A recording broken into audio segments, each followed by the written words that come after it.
श्री शिवाय नमस्तुभ्यम। हम सबको पता है कि आज है 23 दिसंबर यानी कि सोमवार की अष्टमी का बहुत ही विशेष सा दिन। सोमवार की अष्टमी अपने आप में बहुत प्यारी होती है, लेकिन उससे भी बड़ी बात यह है कि ये 2024 की आखिरी सोमवार की अष्टमी में है और आज रात में धन प्राप्ति के लिए माँ लक्ष्मी का वास घर में नहीं है, तो गोल बत्ती और लंबी बत्ती का दीपक एक ही दीपक में आपको प्रज्वलित करना है, जिससे माँ लक्ष्मी की कृपा आपके ऊपर, आपके परिवार के ऊपर हमेशा बनी रहेगी। बहुत ही स्पेशल तरीके से, बहुत ही प्यार से समझाऊंगा, वीडियो को पूरा देखिएगा, ठीक है ना। चलो समझने की कोशिश करते हैं। जैसे इसका क्या मतलब है कि एक ही दीपक में लंबी बत्ती, एक ही दीपक में गोल बत्ती, ठीक है ना। देखो, मैंने आपको बता रखा है या फिर आपने पूज्य गुरु जी की कथा में भी सुना होगा कि जब भी हम दीपक माता लक्ष्मी के लिए, मां पार्वती के लिए लगाते हैं तो कौन सी बत्ती होती है? हमेशा लंबी बत्ती। लेकिन वही दीपक हम चाहे महादेव के लिए लगाएं या किसी देवता के लिए लगाएं तो बत्ती कौन सी होती है? गोल बत्ती। अरे होती है ना। तो इसीलिए ये सोमवार की अष्टमी का दिन भोले शंकर और माता सती के मिलन का दिन होता है। तो माता सती के लिए कौन सा दीपक? लंबी बत्ती। और भोले शंकर के लिए कौन सा दीपक? गोल बत्ती का। बातें समझ में आई? चलो अब बातें करते हैं उपाय की। यहां पे आपको दिख रहा होगा दीपक, दिख रहा है। क्या करिएगा, आपको इस दीपक में सबसे पहले ध्यान रखना कि घी डालना है, ठीक है ना। घी गौ माता के दूध से बना हुआ होना चाहिए। आपको सबसे पहली बत्ती उसमें लगानी है कुछ इस प्रकार से, लंबी बत्ती, ठीक है ना। क्या करोगे? पहली बत्ती लंबी लगा देना और दूसरी बत्ती उसी घी में डुबा करके आपको इसी लंबी बत्ती के ठीक बगल में रख देना है। एक ही दीपक के अंदर लंबी बत्ती भी रहेगी और उसी दीपक के अंदर एक गोल बत्ती का लगाना, ठीक है ना।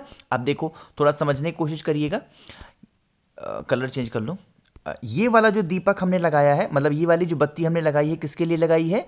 माता पार्वती के लिए। और ये जो गोल बत्ती हमने लगाया है, किसके लगाया? अपने महादेव के लिए, ठीक है ना।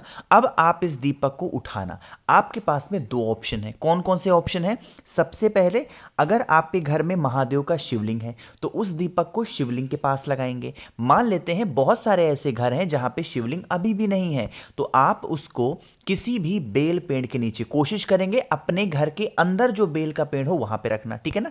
मैं मान के चलता हूं कि आप वह दीपक कहां लगा रहे हैं? भोले शंकर के शिवलिंग के पास में। आपको लगाना होगा इस प्रकार से दीपक को। हमने एक बत्ती लगाई है लंबी बत्ती और एक गोल बत्ती लगा दिया। मैंने आपको बता रखा है कि दीपक कभी भी डायरेक्ट धरती माता के ऊपर नहीं रखते। आपको भोले शंकर के पास में जो दीपक लगा रहे हो, दीपक के नीचे क्या रखोगे? थोड़ा सा काला तिल रखेंगे। काला तिल क्यों रखा जाता है? जिससे हमारे घर की जो तकलीफें हो, जो प्रॉब्लम्स हो, वो सारी समस्या दूर हो जाए। काला तिल रख दिया। अब काला तिल रखने के बाद में आप सभी लोगों को इस गोल बत्ती को भी जलाना है और इस लंबी बत्ती को भी जलाना है, भोले शंकर माता सती का स्मरण करके। पहली बातें समझ में आई। दूसरा काम क्या करना है?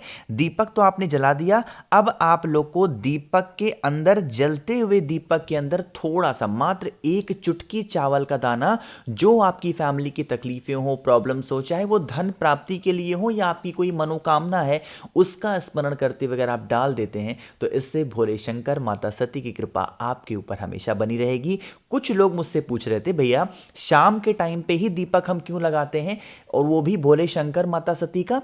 क्योंकि शाम के टाइम पे प्रदोष काल में, मासिक शिवरात्रि के दिन या फिर जो हमारी सोमवार की अष्टमी होती है उस दिन, आपको पता होगा भोले शंकर भ्रमण पे निकलते हैं और जिन भी लोगों के घर पे ये दीपक जलता हुआ मिलता है उनके घर में मां लक्ष्मी का वास होना स्टार्ट हो जाता है, ठीक है ना। चलो अब हम लोग आगे बढ़ते हैं इस वीडियो के अपने दूसरे उपाय की तरफ, जो कि आपको करना है कमल गट्टे से। यहां पे तो मैंने पूरी माला आपको दिखा दी, पूरी माला नहीं लेनी, सिर्फ आपको एक कमल गट्टा। अच्छा हाँ, देखो, माला से मुझे याद आ गया, आप सभी लोगों के लिए आज रात तक ऑफर है, रात 12 बजे तक। क्या है कि अगर आप मुझसे 7 मुखी रुद्राक्ष खरीदते हैं तो इसके साथ मैं आपको आज रात 12 बजे तक 5 मुखी रुद्राक्ष फ्री दे रहा हूं, प्लस 3 मुखी रुद्राक्ष आपके बच्चों के लिए फ्री है, और प्लस ये जो कमल गट्टे की माला आपको स्क्रीन पे दिख रही है ना, ये 108 कमल गट्टे की माला है। ये पूरी माला मैं आपको फ्री दूंगा, और प्लस महादेव को समर्पित करने के लिए 50 ग्राम भस्म। तो इन सभी चीजों का लाभ उठाने के लिए मुझे आप व्हाट्सएप पे मैसेज करेंगे, 9005643345, ये मेरा व्हाट्सएप नंबर है, ठीक है ना। चलो अब बातें करते हैं इस उपाय की। घर में अगर आपकी मान लो कि कर्ज की समस्या बढ़ गई है, धन संपदा नहीं है, आपको मात्र एक कमलगट्टा, पूरी माला नहीं, सिर्फ एक कमलगट्टा लीजिएगा। साथ ही साथ आपको लेना होगा इस प्रकार से क्या, चावल का दाना। कितने, मात्र एक चावल का दाना लेना। एक कमलगट्टा, एक चावल का दाना लेना। तांबे का लोटा लीजिएगा, उसके अंदर जल भरेंगे। जल के अंदर सोमवार की अष्टमी तिथि का दिन है, गंगा जल अनिवार्य होगा, ठीक है ना। गंगा जल डालना और जो एक कमलगट्टा आपने लिया है उसको कलश के अंदर डाल देंगे। अब आप इस कलश को उठाना, चावल का दाना कलश में नहीं डालेंगे, चावल का दाना उठा करके महादेव के शिवलिंग के पास जाना। आपको मैंने बता रखा है महादेव का पूरा परिवार शिवलिंग के ऊपर विराजमान है, बताया है। तो आपको क्या करना है, उस एक, मात्र उस एक चावल के दाने को आपको 5 जगहों पर स्पर्श कराना। सबसे पहले भगवान गणेश के स्थान पे, फिर भगवान कार्तिकेय, फिर माता अशोक सुंदरी, फिर माता का हस्तकमल, और लास्ट में उस एक चावल के दाने को महादेव के शिवलिंग के ऊपर जब समर्पित करेंगे तो चंद्र मौली महादेव का ध्यान करेंगे। किसका ध्यान करोगे, चंद्र मौली महादेव का। इतना करने के बाद में उसी चावल के दाने के ऊपर जो आपके पास में कमलगट्टे का जल है, अगर आप समर्पित करते हैं तो आपके घर में कभी पैसों की कमी नहीं होगी, कभी किल्लत नहीं हो सकती। मेरी बातें समझ में आई। अब एक छोटा सा ध्यान रखिएगा, जब आपने जल चढ़ाया ना, यही जल बहता हुआ जलाधारी से नीचे गिरा है, इस जल को रोक करके अपने पूरे घर में छिड़काव कर देना। कुछ लोग पूछेंगे भैया बाद में उस कमलगट्टे का क्या करें, तो कमलगट्टा आप अपने घर की अलमारी, तिजोरी, जहां पैसे रखते हो वहां रखेंगे। ध्यान रखिएगा, अगर आपके पास में पहले से कमलगट्टे तिजोरी में रखे हुए हैं, अलमारी में रखे हैं, तो उन्हीं कमलगट्टे को उठा करके उपाय कर लो और फिर उसी कमलगट्टे को तिजोरी में रख दो, ठीक है ना। ऐसा कर लिया करो। तो यहां पे हम लोगों ने 2 उपाय की बात कर ली है। आगे बढ़ते हैं अब इस वीडियो के हम लोग अपने तीसरे उपाय की तरफ, जो कि हमें करना है लाल चंदन से। लेकिन एक छोटा सा काम कर दीजिए, जल्दी से करेंगे वीडियो को लाइक, और जिसने अभी तक चैनल को सब्सक्राइब नहीं किया, मेरी आवाज आप पहली बार सुन रहे हैं, चैनल को जरूर सब्सक्राइब करेंगे, ठीक है ना। देखो अब समझने की कोशिश करना इस उपाय को। जैसे यहाँ पे आपको लाल चंदन दिख रहा है, बातें करते हैं इस उपाय के बेनिफिट की। जैसे मान लीजिए कि घर में अगर आपके बहुत ज़्यादा क्लेश होता है ना, हर छोटी बातों को लेके आपस में लोग लड़ रहे हैं, झगड़ रहे हैं, तो आपको क्या करना है, एक चुटकी आपको लेना है इस तरीके से लाल चंदन। और लाल चंदन ऐसे सूखा मत लेना, इसको हल्का सा पानी वगैरह डाल के इसका पेस्ट बनाना। लाल चंदन के बाद में आपको ज़रूरत पड़ेगी मात्र एक चावल के दाने की। अगर ज़्यादा ले सकते हो तो बहुत अच्छी बात है, बट आपको एक अक्षत लेना है जो कहीं से टूटा हुआ ना हो, ठीक है ना। अब उसे लेंगे, तांबे के लोटे में जल भरेंगे और सीधा पहुंचेंगे महादेव के शिवलिंग के पास में। फेस रखिएगा उत्तर दिशा, नॉर्थ डायरेक्शन। आपको मैंने जो लाल चंदन दिखाया ना, उस लाल चंदन का लेपन महादेव के शिवलिंग के ऊपर करेंगे।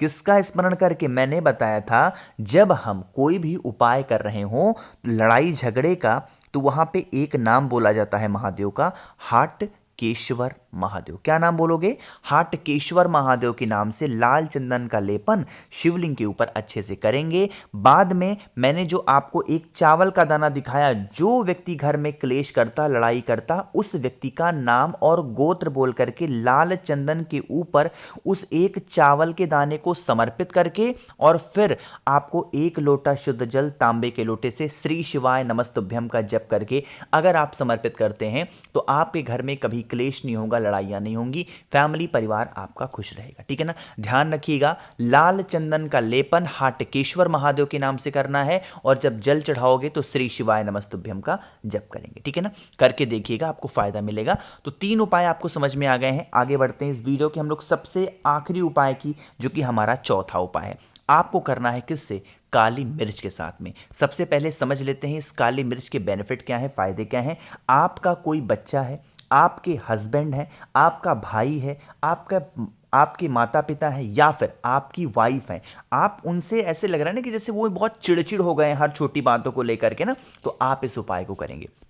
क्या करना है, सबसे पहले आपको लेना है काली मिर्च। हाँ, एक छोटी सी बात बता दूं, जैसे देखो बहुत सारे लोग परेशान रहते हैं, भैया अब कल मेरे पास एक मैसेज आया था, भैया मेरे जो पापा हैं, मम्मी हैं, बहुत चिड़चिड़ करते हैं हर छोटी बातों को लेके, उनकी उम्र अब बढ़ रही है। मैं आपको बताऊं, देखो वो अब बूढ़े हो रहे हैं, अब आपको उनको एक बच्चे के तरीके से उनके साथ ट्रीट करना पड़ेगा। अगर आप ये सोचोगे कि नहीं अब तो वो बूढ़े हो गए हैं, बहुत परेशान कर रहे हैं, ये गलत बातें हैं। जब इंसान 60 साल से ऊपर होता है ना, तो वो बच्चे जैसा हो जाता है। तो आप लोग अपने घर में जो बड़े बुजुर्ग हो ना, उनके साथ बच्चों जैसा ट्रीट करो। अब वो आपको परेशान करेंगे, आप उनकी बातों से इरिटेट हो गए, तो इन सब चीज़ों का ध्यान रखा करो ना। बड़े हो गए हैं, बुजुर्ग हो गए हैं वो, तो उनको बच्चे के तरीके से ट्रीट करो, ठीक है ना।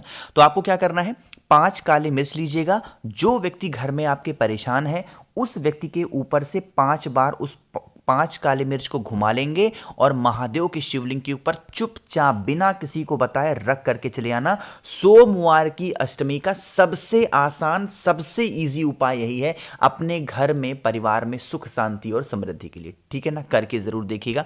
तो यहां पे मैंने कोशिश की आप सभी को अच्छा समझाने की। ध्यान रखिएगा, यह ऑफर सिर्फ आज रात 12 बजे तक है। इसके बाद 2024 में ऐसा ऑफर नहीं मिलने वाला है।